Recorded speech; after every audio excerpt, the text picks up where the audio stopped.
Check, check. Test one. Check one. Hey, check, check. Hey, test one. Check, check one. Hey, hey, check.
Please be seated in their respective seats.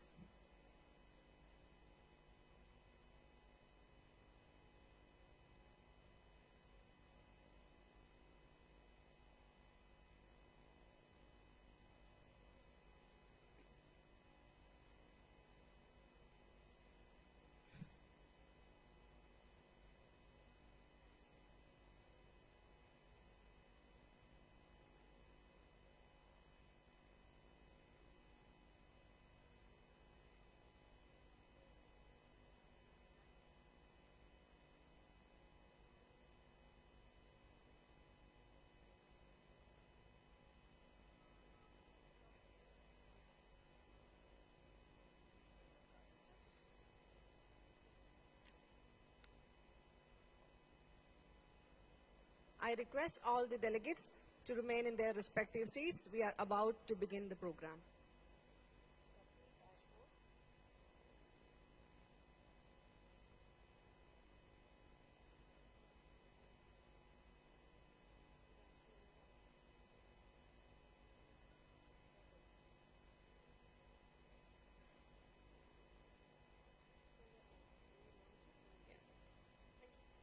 You may visit the dashboard.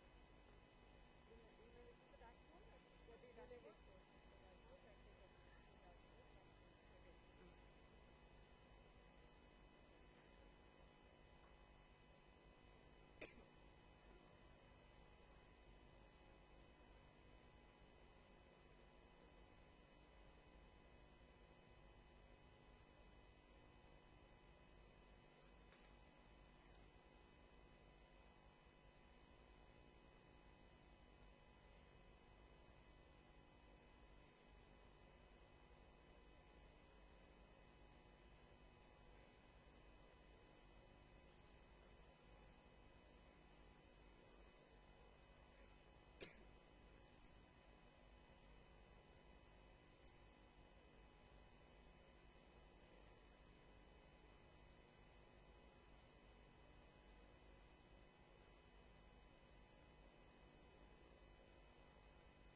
I request all the delegates to be seated in their respective seats. We are about to begin the program.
Take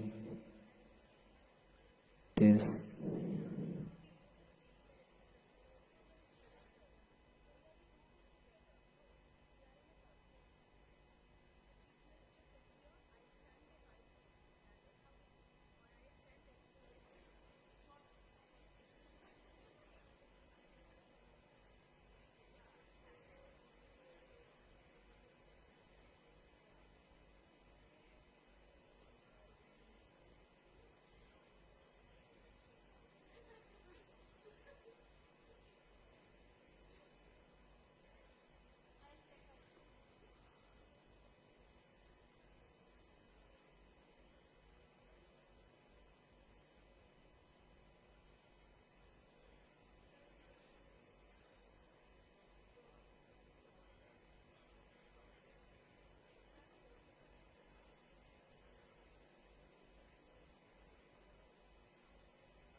I request all the delegates to remain seated. We are about to begin the program.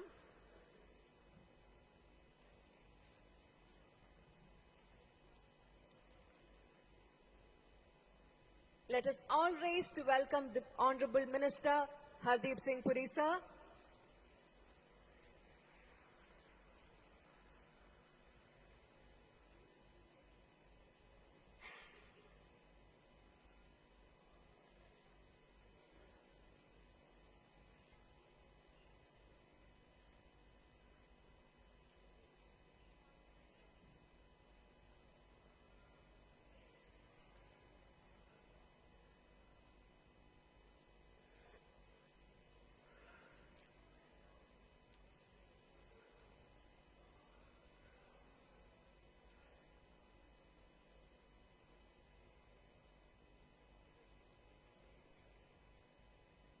Good morning, ladies and gentlemen.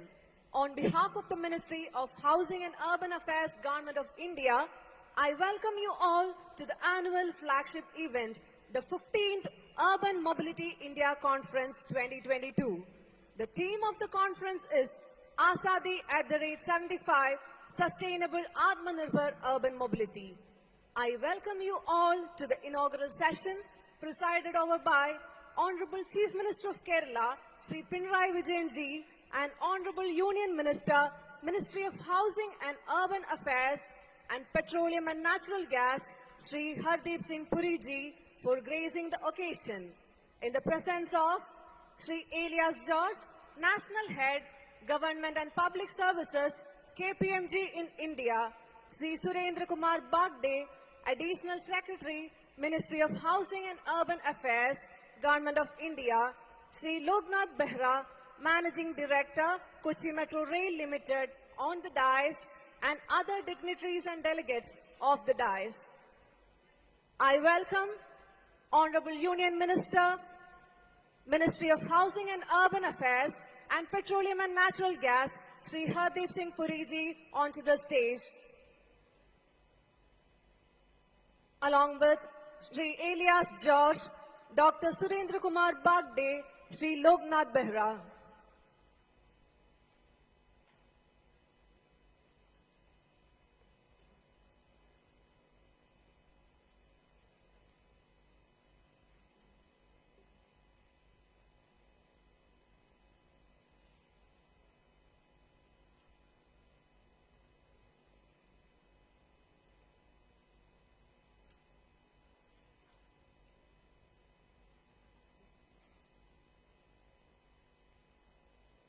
At the very onset, may I request Honorable Union Minister, Ministry of Housing and Urban Affairs and Petroleum and Natural Gas, Sri Hardeep Singh Puri ji, for lighting of the traditional lamp for the auspicious starting of the conference.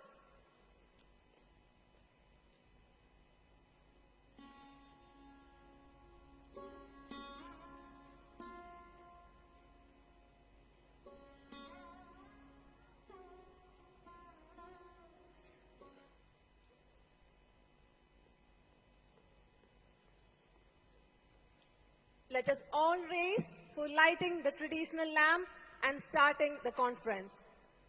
Sri Hardeep Singh Puri ji, please. I request other dignitaries present on the dais to join our Honorable Union Minister.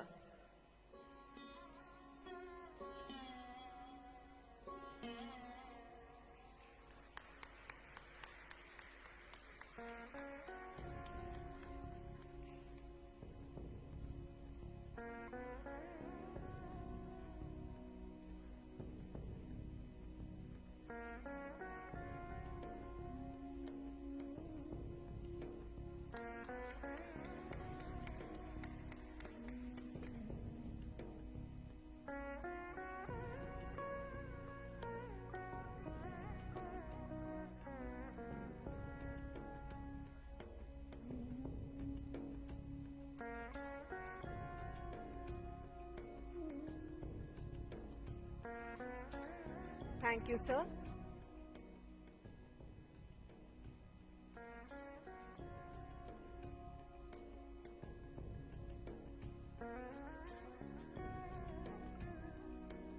Now, may I request respected Secretary Transport, Government of Kerala, Sri Biju Prabhakar, to extend a formal welcome to the dignitaries and also give an opening statement. Ladies and gentlemen, Sri Biju Prabhagar. The Honorable Chief Minister of Kerala, Sri Pinarayi Vijayanji, who has joined this inaugural session through the video conference. Honorable Union Minister for Housing and Urban Affairs, as well as Petroleum and Natural Gas, Government of India, Sri Hardeep Singh Puri Saab. The Additional Secretary for the Ministry of Housing and Urban Affairs, Government of India, Dr. Surendra Kumar Bagdeji. Sri Elias George Sir, the former Additional Chief Secretary of Kerala and the present National Head, Government and Public Services, KPMG in India. Sri Loknath Behra Sir, the former State Police Chief and the present Managing Director of Kochi Metro Limited, which is co-hosting this mega event. Sri Jaydeep, OSD Mahua, the officials from the Ministry of Housing and Urban Affairs, the delegates and high-ranking officers, secretaries, transport commissioners, chiefs of state transport undertakings from various states of our country, my colleagues from the various departments of Government of Kerala, PSUs, missions, the media persons, the officials of the Institute of Urban Transport, the sponsoring organization of this mega event, ladies and gentlemen. We are into the inaugural ceremony of the 15th edition of the Urban Mobility India Conference and Expo 2022, being organized under the theme Azadi at 75, Sustainable Atmanirbhar Urban Mobility, the 3-day program starting today at the Hotel Grand Hyatt Bolgatti, Kochi. The annual Urban Mobility India UMI Conference and Expo is a flagship event organized by the Ministry of Housing and Urban Affairs, Government of India regularly. The genesis of UMI is from the National Urban Transport Policy of the Government of India, which was published in 2006 in UTP, which lays a very strong emphasis on the building capabilities of at the state and city level to address the problems associated with urban transport and undertake the task of developing sustainable urban transport systems. The UMA had started way back in 2008 at Delhi, and most of the UMA were conducted in Delhi also, but also in several other states as well. We acknowledge with gratitude the selection of Kochi, Kerala for this 15th edition of the UMI. This 15th edition of the UMA Conference cum Expo, based on the theme, as I said earlier, Azadi at 75, Sustainable Atmanirbhar Urban Mobility, coincides with India entering her 75th year of independence. This will comprise of 10 technical sessions, 5 roundtable discussions, 2 plenaries, 8 research symposium, and 1 conclave, with nearly 200 participating speakers, comprising of prominent industry leaders, academicians, government officials, and this is spanning over a period of duration of 3 days. This will lay emphasis on important issues like climate change, gender inclusive mobility, future fuels, transport governance, multimodal connectivity, etc. These are all parallel sessions in this Grand Hyatt in various halls and locations, and the delegates are free to choose the sessions according to their choice from the brochures given to you all. Apart from this, Mehu has organized an exhibition of this in this very same venue. Our Honorable Minister has just now inaugurated that. You are free to go there during the free time and witness that. India is witnessing fast changes in the urban landscape. The ambitions of our citizens are very sky high. They need the best of the world in this era of rapid urbanization. This conference provides an opportunity for the key decision makers and delegates to interact with other professionals, experts, academia, industry, civil society, technology, service providers, and other stakeholders in urban transport, both domestic and international, so that the delegates can carry home ideas to develop their own urban transport systems in a sustainable path. It's also a forum to discuss key issues relevant to this sector and suggest measures to address them. Awards are also presented by the Ministry of Housing and Urban Affairs to the best urban transport systems projects initiatives selected by an award selection. This is a short brief of the program which will be happening here for the next 3 days. I, on behalf of the Government of Kerala, welcome the distinguished, esteemed Honorable Chief Minister of Kerala, Sri Pinarayi Vijayanji, the Honorable Minister for Urban Affairs, Hardeep Singh Puri ji, the dignitaries on and off the dais, the officers from the Ministry of Housing and Urban Affairs, my colleagues from different departments, PSUs and missions of the Government of Kerala, the delegates from the private and other transport organization, the officers from the Institute of Urban Transport, and the sponsoring organizations, the media persons, and all other well-wishers for this event. Thank you. Jai Hind. Thank you, sir, for your welcome address and highlighting the urban transport scenario in Kerala, particularly in Kochi and other cities of the state. We now invite Sri Elias George for the keynote address. Mr. Elias George is National Head, Government and Public Services, KPMG in India. Prior to joining KPMG in India in 2018, he concurrently managed 3 significant urban development and urban transit projects such as Kochi Metro, Kochi Metropolitan Transport Authority, and the Kochi Smart Mission Limited. Mr. Elias George, please. Thank you. Honorable Union Minister for Housing and Urban Affairs, Petroleum and Natural Gas, Sri Hardeep Singh Puriji, Honorable Chief Minister of Kerala, Additional Secretary Sri Bagde, Secretary Transport, Government of Kerala, MD Kochi Metro, Sri Bera, dear friends and colleagues. As we all know, the beating heart of India is supposed to be in our villages, but it's our cities which are going to be our salvation. Given that more than 1/3 of India's population resides in our cities, and this is much higher if you look at satellite imagery regarding urban forms, and also given that at some point of time it will cross 45% and all that, and given that the economic engines of the country are coming from our cities, all our talent, all our creativity, and that extra energy which is needed to propel this country forward all resides in urban enclaves. Fixing India's cities would be one of the top 10 wicked problems that our country is facing in the future. And this is why we are all here today. The second thing I want to say was that the key to fixing a city, to improving the ease of living for all city dwellers, is basically fixing the urban transport system, which is basically the central nervous system of a city. Every other part of the city dynamics revolve around the urban transport system, be it basically pollution and carbon emissions. We all know that about 70% of worldwide CO2 emissions emanate from urban locales. Be it fixing that, be it improving travel, time and safety for people, be it reclaiming the night for women, enlarging the amount of time you can spend in outdoor arenas, also things like improving a city's brand and investment attractiveness, reclaiming the city streets, not just for traffic, but for people to, what they call flaner, to walk around in the streets, use it as a venue for education, entertainment, and just walking, reclaiming the city street, and most importantly, reclaiming what is called civitas, civilizing a city as a venue where rich and poor, all classes of people can mix and use the same transport seamlessly, comfortably, effortlessly, and that is the dream which we have for India's cities. And all this can be done only if we fix our public transport systems. So, and again, I will just to sort of remind everybody the famous quote by the mayor of Bogota, who said that, a developed country is one where it's not where people have cars, it's where everybody uses public transport. I'm just paraphrasing what he said. So basically, and this is the challenge around which we are all convening for the next 2 days. So what is the essential thing is that the heart of the matter, the essence of our challenge, is to create a physical, a regulatory, financial, and social ecosystem for tilting the balance of convenience, for leaving the cars in our houses and moving into public transport. And that will happen only when the elite and the well-heeled, in Britain you see the British Cabinet Secretary traveling by metro and ministers and so on. I mean, just an example, in the Scandinavian countries, it is class agnostic.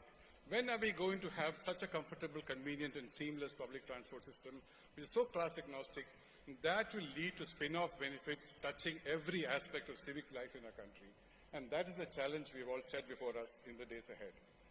Another thing I wanted to highlight here, a lot of metro MDs are here, Kochi Metro MD sitting here, is that when you create an MRTS in the city, like Mangu Singh Saab knows it, you create so much of disruption in that town That disruption should be used as a lever for re-engineering the entire public transport system. That is what cities are trying to do.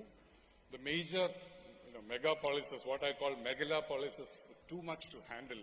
But in the tier 2 cities like Kochi, Bangalore and Chennai, that this revolution, this tilt towards public transport can happen.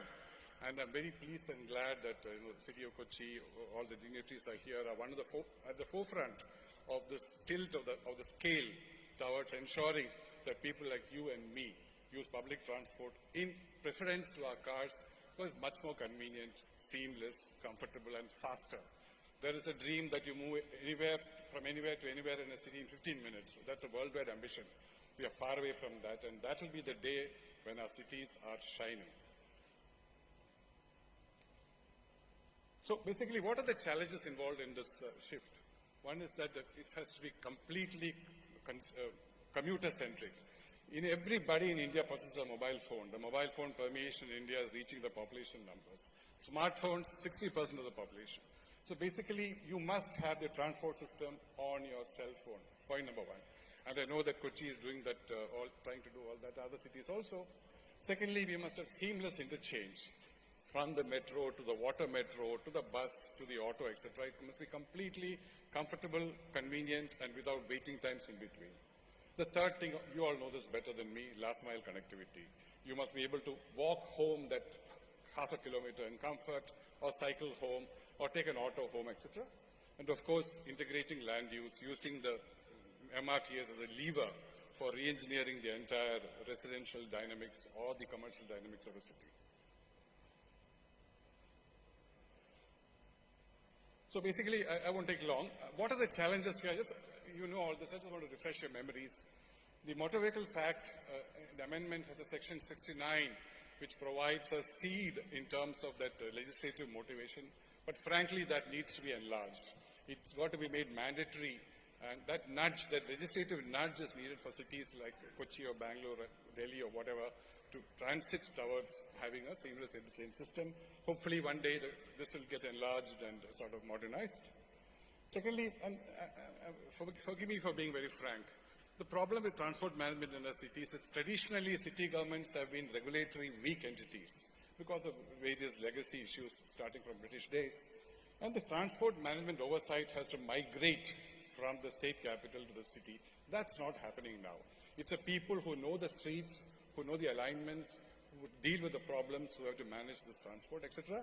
And this UMTA, which Kerala has done, which Chennai has done, which Hyderabad has done, is a step in the right direction.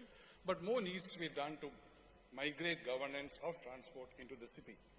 Third thing is the fiscal incentives and disincentives. France has got a wonderful system where they tax the employer and pay back the employee for the transport cost, etc., so that you go on public transport. Disincentives can be like congestion charges, you all know that. Of course, traffic priority. Kochi Metro had done a study way back which said that 50% of the city's people move in buses, but they consume only 5% of the traffic in the city. And that's the kind of illiberal road democracy. We need to move towards a road democracy where the 60 people in a bus and 2 people in a Merc are given differential treatment in terms of traffic lights and lanes and all that. Go on. So what I wanted to say in conclusion is that our dreams are well within reach in our tier 2 and 3 cities. Kochi, Hyderabad and Chennai have got their own regulations, more to be done. Kochi, Barasab is here. We have the Kochi One Card, the Kochi Open Mobility Network. The buses and autos have been integrated in a small way. Challenges there still remain. And the water metro, and once it comes, Kochi will be one of the, I think, the second or third city in the world where the where the boats will be integrated with the metro system. 25% of the city is underwater. We have the lagoons. Can you imagine the brand equity of Kochi once people can seamlessly move from a bus to a metro and cruise in those lovely waters going where they want for tourism or commercial purposes. So basically, last message I want to give is that realizing this is an intergenerational effort. It cannot be done in 5 years. Probably our children will get the benefit of this vision we are aspiring to.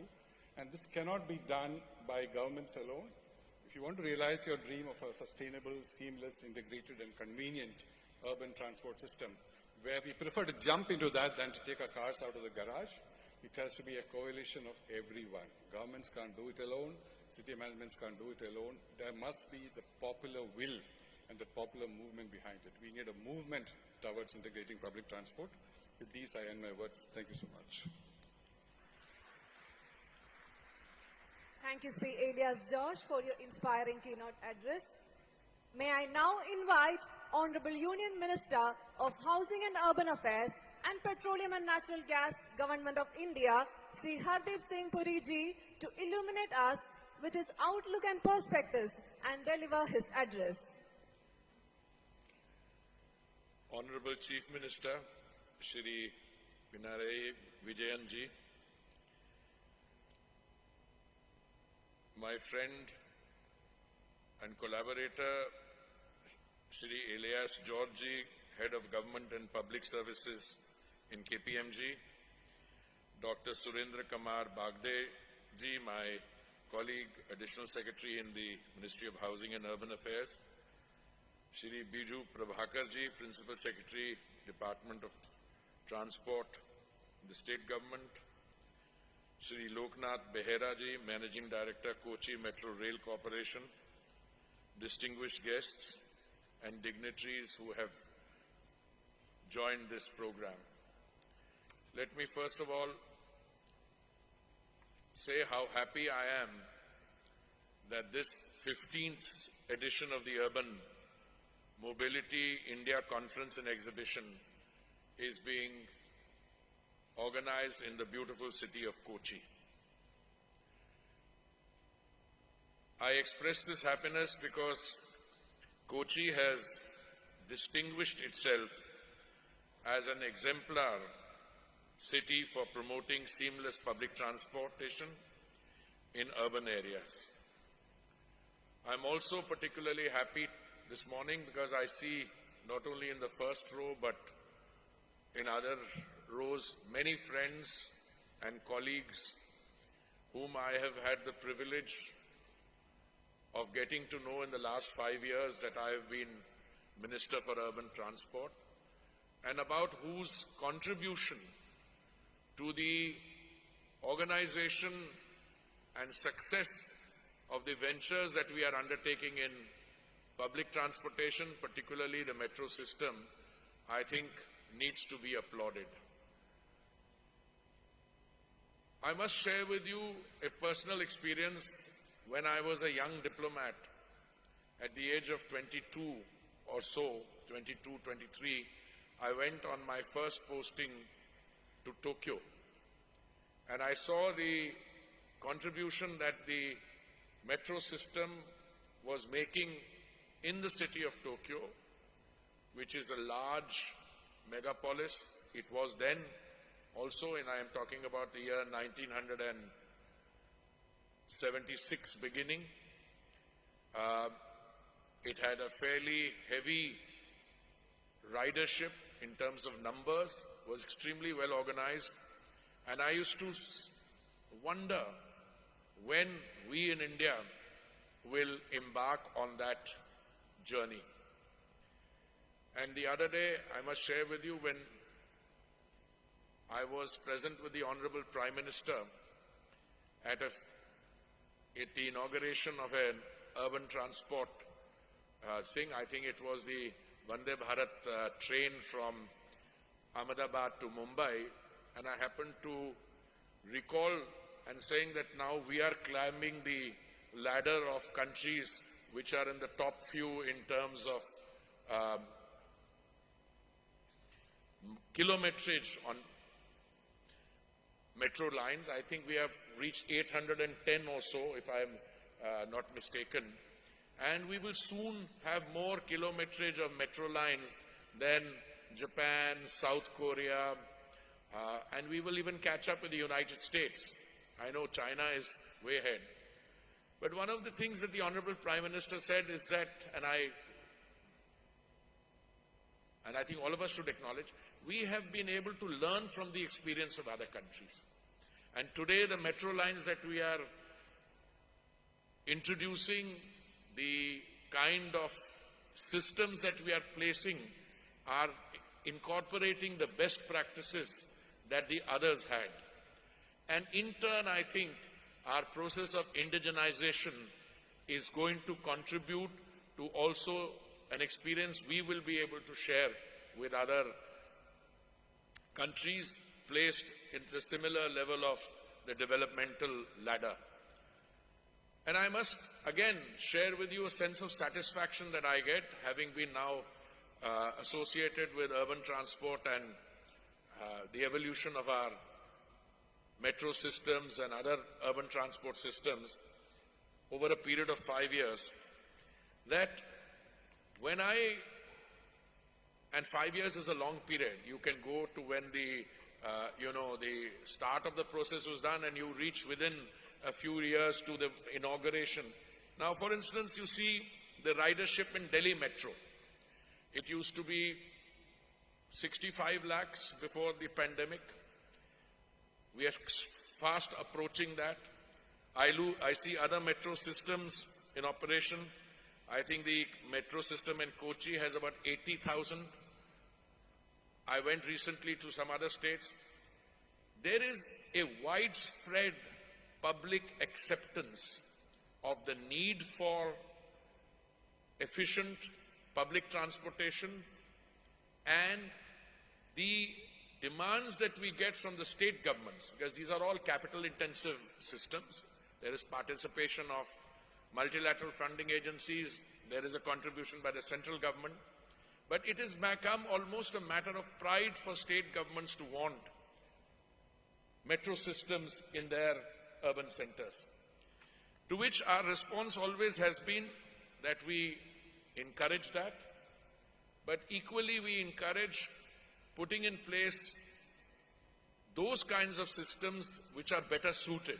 So I think in some cities, instead of metro system, metro light or neo metro may be more appropriate, but we are learning as we go along.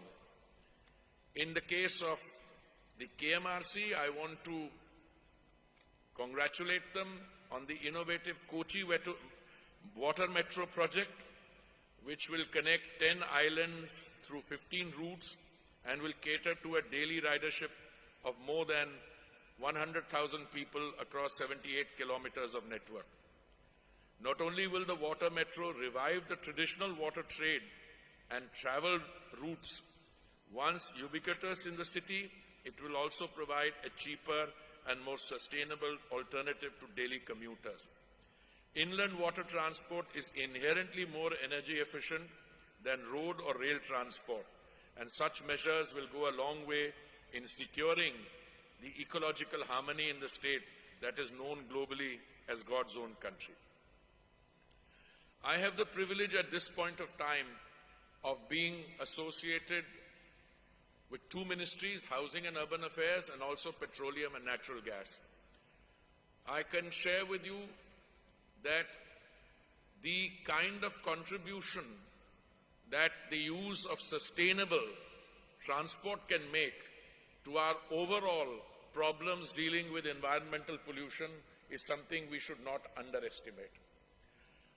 Most of you deal with urban transport, but I'm relatively sure that if I were to ask you a question as to how many people go to the petrol bunk every morning to tank up in whichever form of transport they're using, two-wheelers, three-wheelers, or four-wheelers, I'm reasonably sure not many amongst you would know, because that's not where you are focused. Anybody wants to take a guess? Okay. At least my friend Elias is not guessing, but let me just share with you that 60 million people, 60 million people go to petrol bunks every morning or during the course of a day to fill up. Do you know how many million barrels of crude oil we consume in a day? Yes, you would know, but absolutely correct. India consumes 5 million barrels of crude oil in a day. The global rate of growth in demand is about 1%, but the Indian rate of growth is 3%. Just now we are below global per capita consumption, but we are not only fast catching up, we will go ahead. Therefore, don't be surprised that in the coming few years, our daily consumption will go up from 5 million barrels to 6.5, 7 million barrels.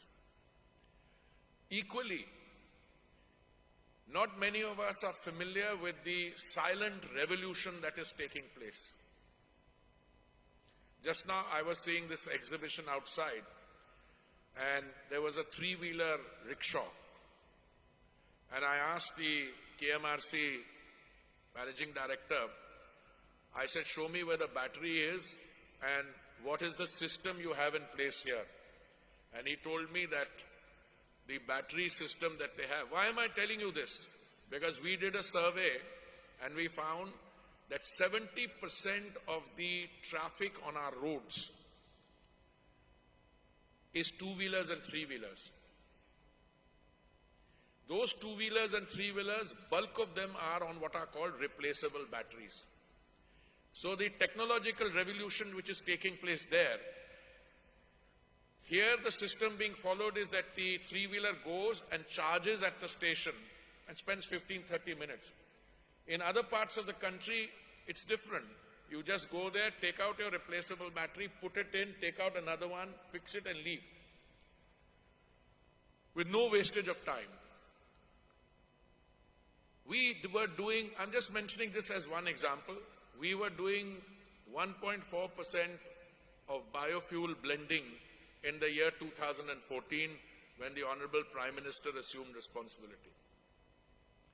We had 10% biofuel blending target for November 2020. I'm very happy to share with you that 5 months before that target, we already achieved 10% biofuel blending. We had a target of 20% biofuel blending by 2030. We have brought that target date faster and we will do it by 2024 or 25, in 2 years from now. We will have E20 blended fuel available as a pilot project in our petrol bunks in a few months' time, before April of next year. We are making ethanol not just from sugar, we are making ethanol now from agricultural waste, from other feeds like demolition waste, from bamboo, rice husk, broken grain. Last year, based on energy prices in the world, 10% blending resulted in a saving of 40,000 crores. I'm mentioning these by way of an example. Where does the metro system fit in? I completely endorse what my friend, the previous speaker, said.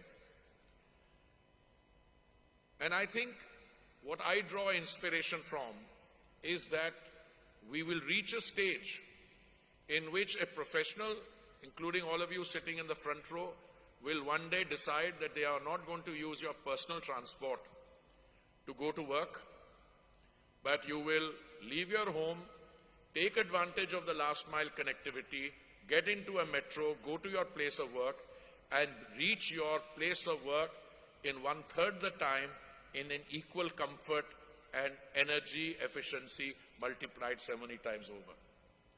I think the government has been very clear in terms of its own philosophy that what we want to do is to move people around.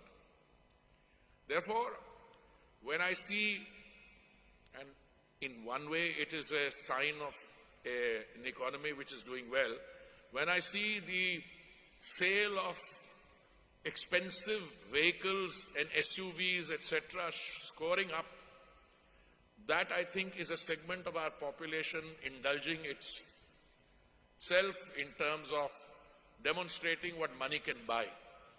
But from the point of view of a person who now has to sit and think about these, along with my friend Mr. Agarwal and all of you sitting here, I would much rather that we allow those people to indulge themselves, but we produce very efficient public transport systems like the Delhi Metro. I'm paying a tribute to my predecessor, who, when he was Minister for Urban Affairs, before he became the Vice President of India, very often he would leave the personal car to take a metro to go to the airport. I also have done this once or twice, but then I think back and say, how much more dislocation am I causing? Because if my having to use a metro means that I have to position my car at the other end, in any case to pick me up from the metro station to take me to the airport, then the car has consumed as much petrol, so I'm not saving anything. But I'm pretty sure that the kind of analogy that the previous speaker was giving, where you have prime ministers of country, you have senior ministers with their briefcase in hand, get into a queue and get on a public tube in the UK or elsewhere. But for that, we have to take certain other steps. Last mile connectivity in particular, and that kind of tweaking in the ecosystem of public transport, which I think we are not only capable of doing, but which is in process. My own personal view is that the real revolution, look, we can sit today and gloat over our achievements, that in the year 2002 we were at nil point. If you leave aside the Calcutta Metro, which was a railway run operation. We started at zero in 2002, we are at 810 kilometers. The rate at which we are going, I'm confident we will go past the Japanese kilometrage, the South Korean kilometrage, and even the US. Why? Because those are mature systems. They are mature systems. They may or may not add. They will modernize their systems. They will upgrade them. But I don't see them adding more because they're already at the point where it is possible for somebody living in Connecticut, even somebody very well-to-do, to just go and take his or her car, drop it at the metro station, take a train into Manhattan and, walk to office. But in India, the tier 2 and tier 3 cities and the other metropolitans, the systems will grow, as will the Kochi Metro with the next 12.8. But the other kind of tweaking that we are having to do, I think that has already begun. Now, it's interesting that our discussion today is taking place, I think, 2 or 3 days before the COP27 meeting. And the rate at which targets are being set for meeting sustainability objectives. And I was personally delighted when the Honorable Prime Minister made those commitments in Glasgow. Because we as a system function when we have a deadline. And I was even more delighted when my oil companies set themselves even more ambitious targets. Green hydrogen clearly is the name of the game, and that is where the future will lie. I told you about electric cars, whilst the energy prices were shooting up last year for whatever reason, I don't want to go into a discussion, cut in production by the OPEC plus, billions of dollars was coming into India in the electric vehicles, battery electric vehicles ecosystem. The figure in 21-22 was about $1.9 billion. I saw the figures for the first 9 months. It was about $900 million already. And this may not even take into account many other projects about which we don't know. The rollout of electric cars will take place, electric vehicles will take place at a very fast rate. Equally, we should take great pride that Indian entities have entered into agreement to sell green ammonia to companies in Germany, to Singapore. They are having a new electricity turbines from GE. They're using Indian green ammonia. This evening in Delhi, I will be participating in a curtain raiser for a F1 event which is going to use electric vehicles. So there is a silent revolution taking place. But what are we building towards? I think a good target to keep in mind is 2047. Why do I say 2047? We will be 100 years old as an independent country. But more than that, the Honorable Prime Minister has set 5 broad objectives, the main one of which is that we should be a Viksit Desh or a developed country by 2047. And I am reasonably sure that at the rate at which we are going, we are the 5th largest economy today. We will be the 3rd largest economy by 2030. But well before 2047, we will be a developed country. what will that require in terms of urban transport? So when you meet in your 10 technical sessions, in your breakaway groups, I think the time has come for us to start applying ourselves in terms of our own thinking and to think big. I was having a little bit of a brainstorming with my colleagues this morning when Jaideep, our nodal point in the ministry, I said, what is your target for 2047? Informally, he said, well, we are talking about 5,000 kilometers. Well, if you're 810 kilometers today with another 1,000 kilometers under construction, that's 2,000. Will the time from now to 2047 be 5,000? I mean, I always applaud a civil servant's mature, conservative approach. But I had the same problem when I was civil aviation minister. You know, my secretary used to tell me, we have 760 aircraft in the sky today. By such and such year, we'll have 1,200.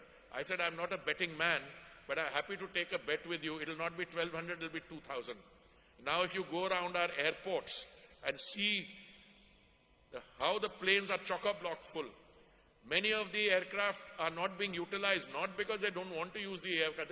There are no parking slots. After Jewar Airport is built on the outskirts of Delhi, the combined traffic that will be carried by Indira Gandhi International Airport and Jewar together will be more than Heathrow, Gatwick and Stansted, which is 140 million passengers a day. I'm making points which are they are not rocket science, they're absolutely staring you. All right, if we have 140 million passengers which our civil aviation carriers will carry, let's say, between Delhi and Jewar, I ask you the question, what kind of urban mobility do you require there on the ground? So I think the time has come, and I'm going to conclude myself with that. You have global experts here, you have funding agencies, you have people with experience. Start looking at what the India of 2047, the Honorable Prime Minister says the colonial mindset should go, but I think a very ambitious urban transport related issue comes up. And that issue is, there is no way we can do it on fossil fuel. That the other ministry of mine will have to deal with. That's why our OMCs are going into green hydrogen with vengeance. Because for green hydrogen, you need to create demand. Yes, that was coming. You need to scale up, and you must be able then to take advantage of the fact that green hydrogen will succeed because you have a consumption base here. Green hydrogen will not lend itself to storage and transportation. Equally, if we are going into 20% biofuel blending by 24, 25, and it's a cleaner fuel, it takes advantage of the global availability of and plenty of sunshine and land. I think there is a revolution which is going on, and I count on all of you to put your, thinking caps on what it will mean, so that between now and the 16th edition of this conference, whenever it takes place and wherever it takes place, we can start preparing the roadmap for what urban transport will look like in 2047. Thank you very much. Go ahead. Thank you, sir, for your momentous and thought-provoking address in sustainable Atmanirbhar urban mobility. You have touched the real issues and concerns. It offers suggestions for future initiatives in sustainable mobility. We now have few publications which are to be released by the Honorable Minister, Ministry of Housing and Urban Affairs, and Petroleum and Natural Gas. Other dignitaries on the dais may kindly join the Honorable Union Minister. May I request Sri Hardeep Singh Puri ji to please release a short film on Azadi at 75, Sustainable Atmanirbhar Urban Mobility, which shows the major initiatives taken by MOHUA to ensure the sustainable Atmanirbhar urban mobility.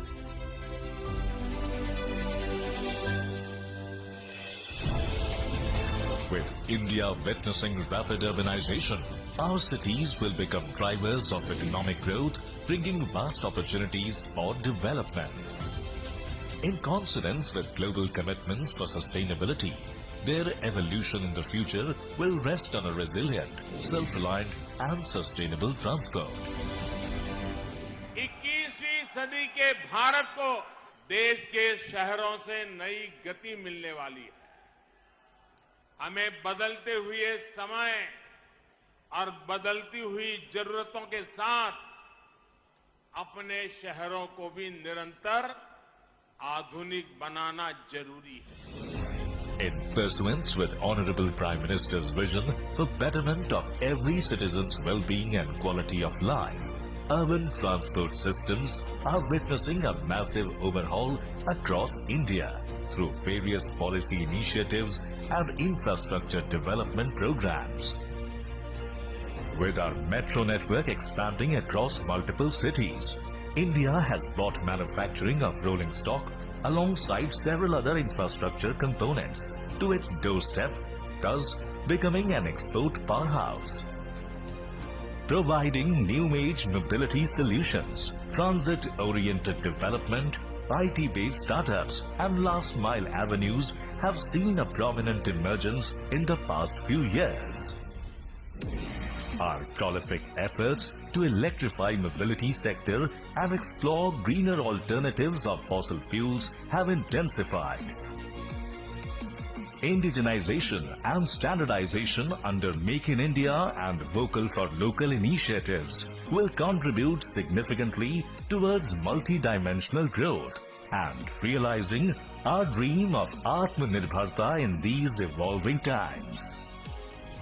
Today in Azadi Ka Amrit Kal, India reinvigorates Bapu's vision for a newly emerging mobility sector. आत्मनिर्भर भारत का हमारा संकल्प inward looking नहीं है। Global economy को ज्यादा resilient, ज्यादा stable बनाने के लिए, विश्व में शांति के लिए एक सक्षम भारत का निर्माण ही इसका लक्ष्य है।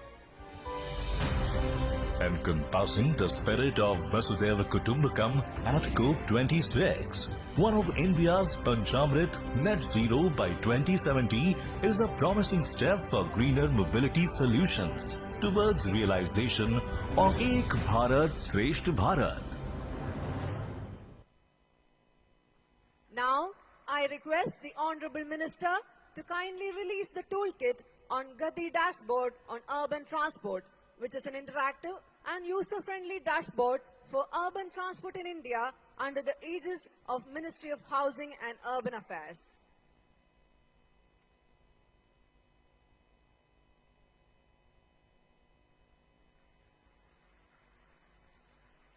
You may visit the Gati dashboard at gati-dashboard-mohua.in. Next release is Kerala Open Mobility Network. It is based on the principles of open network for all aspects of mobility services over digital or electronic networks, eventually integrating diverse transport services and operators to better plan and integrate multiple modes of public transportation.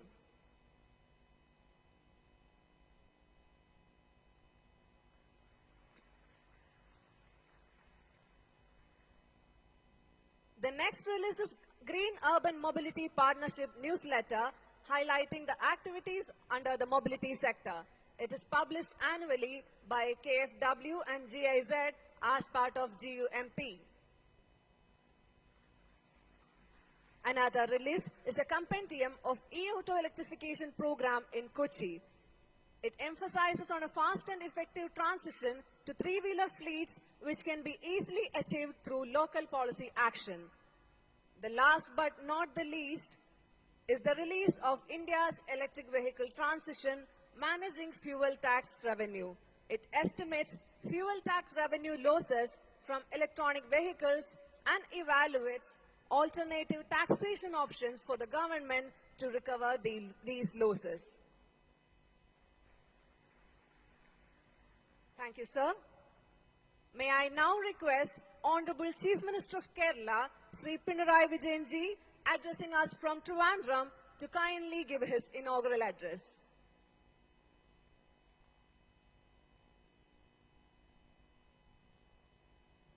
Good morning. Greetings to you all. It is Kerala's privilege to host the Mobility India Conference. At the outset, let me welcome you all to God's own country. I believe that Kerala is the right place to host this conference, as we are the second most urbanized state in India, with 47.7% of our population living in urban areas. Even though we are second in urbanization, the difference between urban and rural is too narrow here. The entire stretch of the state can be considered as a semi-urban continuum with all the basic facilities available irrespective of the urban-rural divide. Moreover, we have the highest density of vehicles in India at 420 per square kilometer, and Kochi has the highest density of vehicles among the cities and towns of Kerala. It is a matter of great pride for us that we have been featured as one of the best states in almost all the status reports Niti Aayog and other national and international agencies have published, be it in education, health, poverty, housing, law and order. Kerala's female fertility rate and infant mortality rate are at par, if not better than that of the developed nations. Its workforce is spread across the world, bringing in serious contributions to the country's exchequer through the exchange and remittance of foreign currency. Rapid urbanization is a challenge for a state like Kerala. With a high density of both people and vehicles, we have to think differently and adopt out-of-the-box solutions to address the problems related to urban mobility. Ease of living is directly connected to ease of mobility. Therefore, the government of Kerala has undertaken many steps to develop and put in place a seamless integrated multi-modal public transport system. Kochi, our biggest and busiest city, has already taken the initial steps in achieving an integrated transport system by connecting Kochi Metro, Kochi Water Metro, and its feeder bus services. We are in the process of improving the first mile and last mile connectivity and promoting non-motorized transport systems. Cutting-edge technology is being utilized so that seamless movement using unified ticketing solutions would be possible. It is a model worth emulating in other parts of the country. The Kochi Metro can be seen as the heart of the integrated multi-modal public transport system being developed for the city.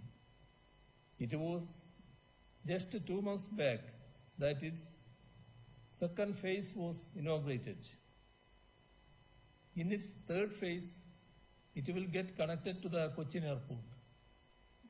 We have also contemplated taking the Kochi Metro to the suburbs of the city, as well as to Marine Drive and the High Court. Once all that materializes, it will be robust and self-sustainable, providing an integrated mass transport system to Kochians. In various ways, Kochi The Queen of the Arabian Sea is a unique city in the country. It is surrounded by water bodies and has many islands. Therefore, in ensuring integration of the public transport systems in the city, water transport has been accorded a pride of place. It is essential in terms of providing a clean and sustainable transport option. It fits in neatly with our efforts to connect various modes of transport like air, rail, road, and water, as Kochi is a city in which people actively use all such modes. The Kochi Water Metro with solar-powered air-conditioned boats is the first of its kind in the country. It will be the metro for the island residents, connecting them to prosperity with high comfort and safety. The Kochi Water Metro would ensure a jump in tourism activities in all the beautiful island surrounds. Thus, it will bring more direct and indirect employment and thereby cause a paradigm shift in the economic upliftment of the inhabitants of these islands. We believe that the Kochi Water Metro is a unique project which can be introduced in other parts of the country too. It is especially suited to Kerala considering our abundance of water bodies. Therefore, we are conducting studies in Kollam and Alappuzha. The Kochi Open Mobility Network is being implemented. It is an open mobility network based on the Beacon Protocol that will help integration easier by making various service providers interoperable and discoverable. Sustainability is at the heart of our urban mobility solutions. Take Kochi Metro, for instance. It is giving a major thrust to rainwater harvesting and solar power. 55% of KMRL's power requirements are met through its solar plants, one of the highest in the country by any standards. KMRL also targets to be energy neutral at the earliest. The Cochin Shipyard Limited is being a research-based project for hydrogen fuel cell boats, and it is expected to be very useful for Kochi Water Metro. In order to promote green energy, the government of Kerala has allotted rupees 10 crores this year to KMRL to procure hydrogen fuel and buses running on it. We are hopeful of further assistance from the Government of India in our green initiative surrounding mobility. Without a policy that enables infrastructure, development will be lopsided. Kerala was one of the first few states in India to come up with an ambitious EV policy back in 2018. We have set targets and drawn detailed roadmaps for the faster adoption of electric mobility in the state.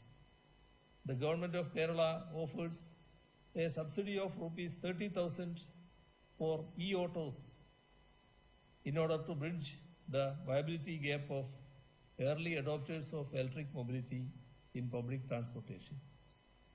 In this year's budget, we have announced rupees 15,000 as subsidy for retrofitting old diesel auto rickshaws with electric motor and battery.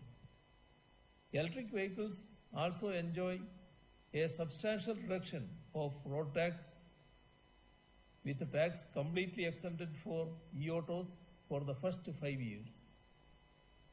Desirous of developing a robust charging infrastructure in Kerala, the state government has been disbursing viability gap funding to charging stations.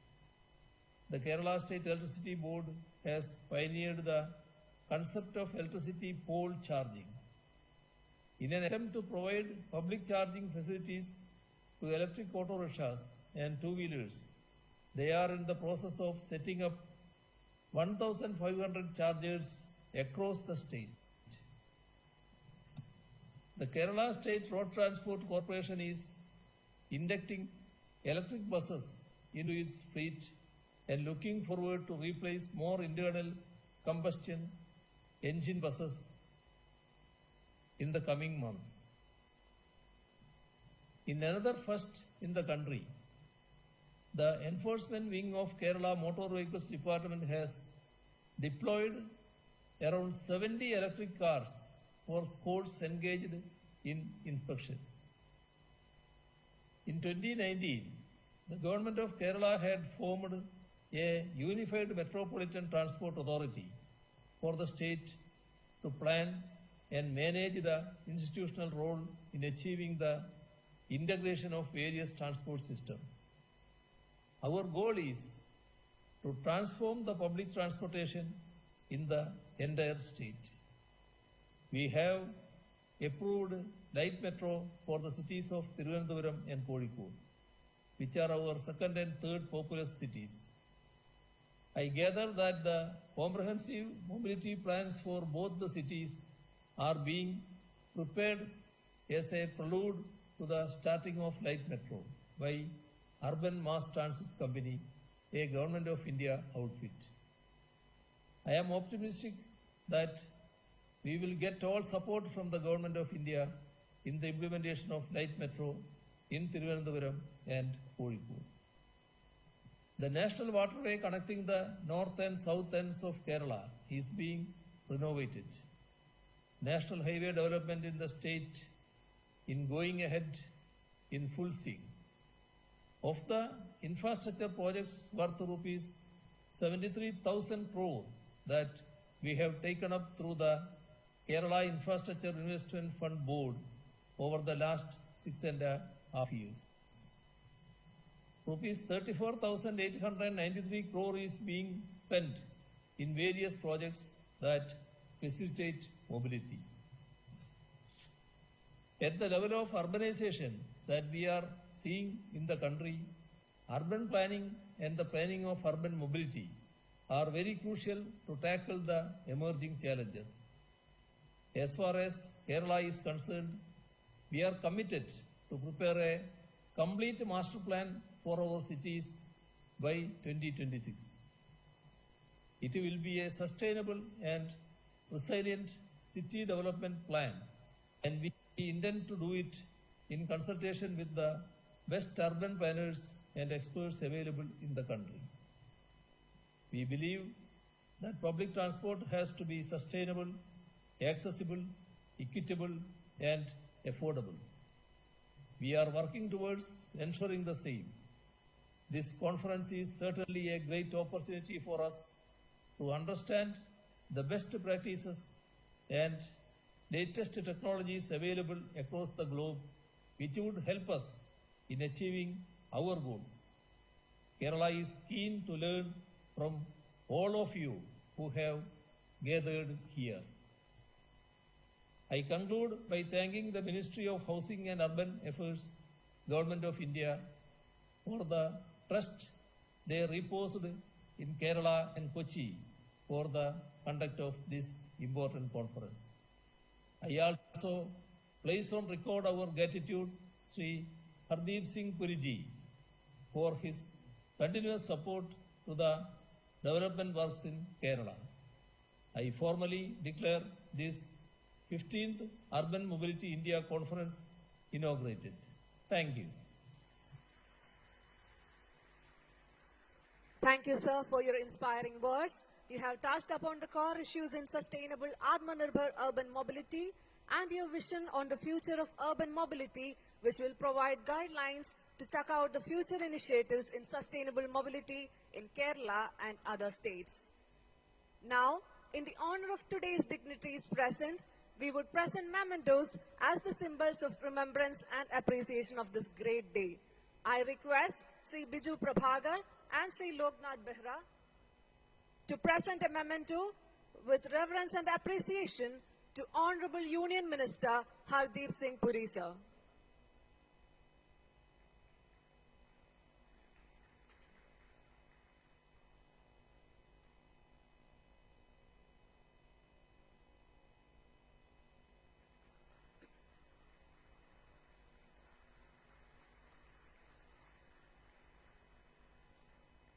Thank you, sir. I request Sri Bagde to present a memento to Sri Elias George.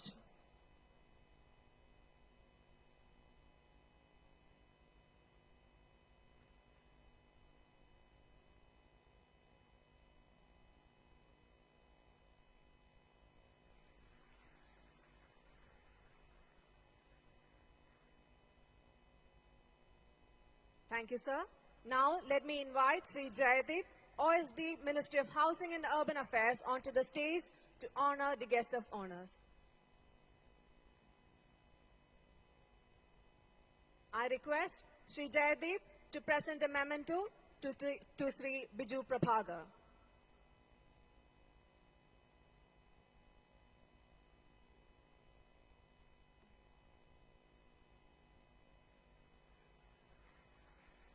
I request Sri Jayadeep to present a memento to Sri Loknath Behra.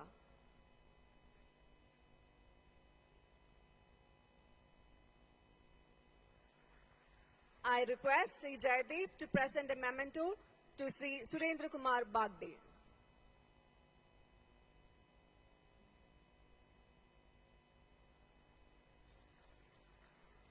Thank you, sir. To conclude the inaugural session, may I request Sri Loknath Behra, Managing Director, Kochi Metro Rail Limited, to please propose a formal vote of thanks to the August gathering.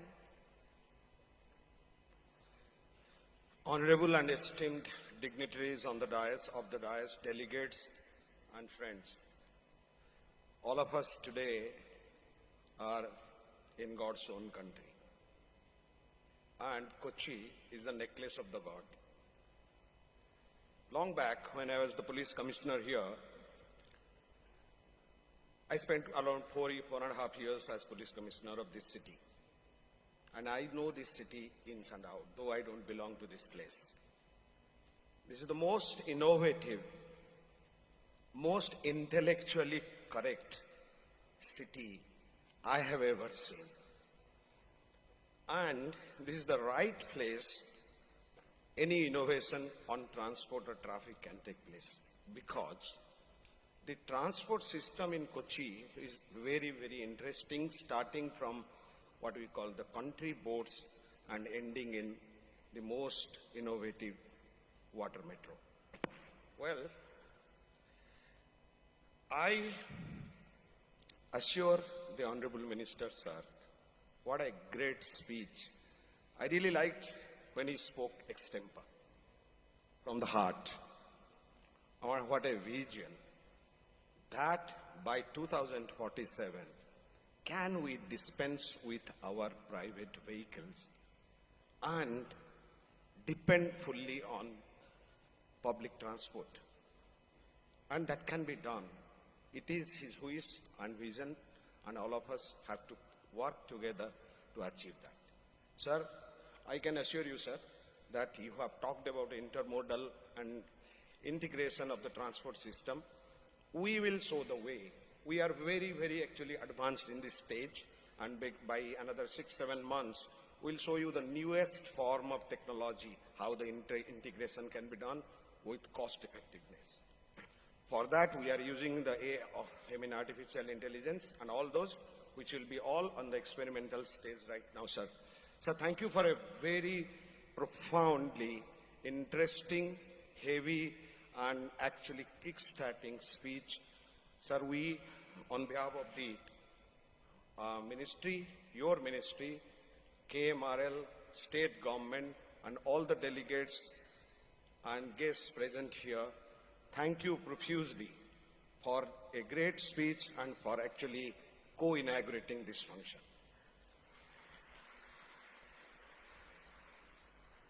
Honorable Chief Minister talked about innovations, integrations, etc. Very futuristic things also said. His dispositions all the time remained very advanced. In fact, he once asked me how to actually use the AI in the metro operations. We are actually working with some universities on this particular work. So I thank him for joining us from Trivandrum. Due to some exigency, he could not actually come. initially he planned to come, but he said he will join through the VC to virtually. Thank you, sir, for your thought-provoking speech in the inaugural section. And as Mr. Elias George, I can tell you one thing, because he is actually a role model for various people here, bureaucrats, police officers, etc. He is very innovative from his, sub-collector days. Both Madam and Sir, they both are actually IAS officers, both worked in Government of India as well as in Government of Kerala. Thank you, sir, for a very interesting speech. And in fact, Water Metro was initiated by him. We only actually took it forward. So, sir, thank you for actually spending time. And whereas Dr. Bagde, Sri Jaideep, and Serene, who did the comparing, all distinguished guests and delegates who are with us today, thank you very much. I wish all of you who have come from outside an enjoyable, intellectually exciting, and culturally fulfilling stay in the necklace of the Queen called Kochi, and that is the beauty. And if you can get a little time out, please go outside to see how beautiful it is. And I also thank various people who worked facelessly, hotel people, the event managers, many people facelessly for their contributions. And we did it quite fast. And thank you for, braving the odds and doing this. And I have to make a small announcement. Today evening, there will be a cultural program for all of you. You can kindly attend. And after that, the invitees will be attending a dinner hosted by the state government. Thank you. Jai Hind. Thank you, sir. Thank you all the distinguished guests and keynote speaker in the inaugural session for setting the tone and context for further discussions for next 3-day deliberations with your thought-provoking views and future perspectives. Thank you all.